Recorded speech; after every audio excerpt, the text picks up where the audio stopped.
नमस्कार मंडळी, आज आपण बनवत आहोत चिवट चिकट न होणारे खुसखुशीत असे तिळगुळ लाडू।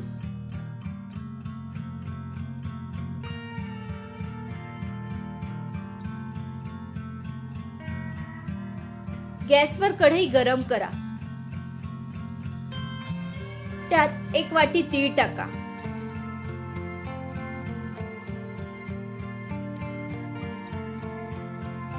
तीळ सतत हलवत छान खमंग वास येईपर्यंत भाजून घ्या।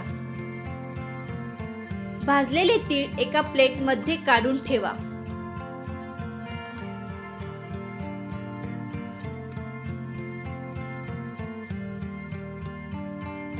त्याच कढईमध्ये पाऊण वाटी गूळ घ्या।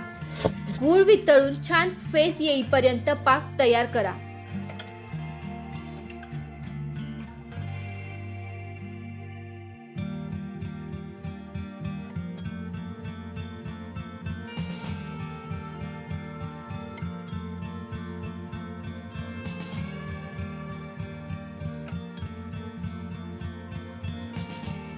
पाक तयार झाला की गॅस बंद करा।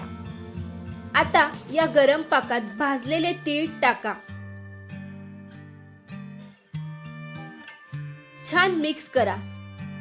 हे मिश्रण 2 मिनिट थोडंसं थंड होऊ द्या। लक्षात ठेवा, लाडू वळताना थोडे चटके बसतात, म्हणून जरा सावध राहा। हाताला थोडंसं तेल किंवा तूप लावा।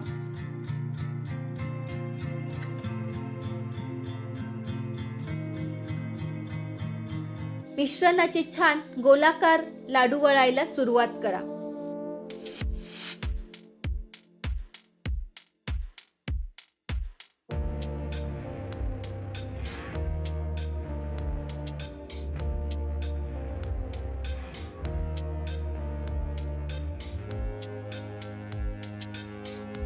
जर लाडू वळताना जास्त चटके बसत असतील तर एक छोटी उभट गोलाकार वाटी घ्या। आतून तेल किंवा तूप लावा। त्यात मिश्रण दाबून भरा आणि प्लेटमध्ये पालथम करून परफेक्ट लाडू काढून घ्या। अशा प्रकारे तयार झाले खमंग खुसखुशीत तिळगुळ लाडू। रेसिपी आवडली असेल तर लाईक करा, कमेंट करा आणि अशाच सोप्या सणासुदीच्या रेसिपीसाठी चॅनलला सबस्क्राईब करायला विसरू नका।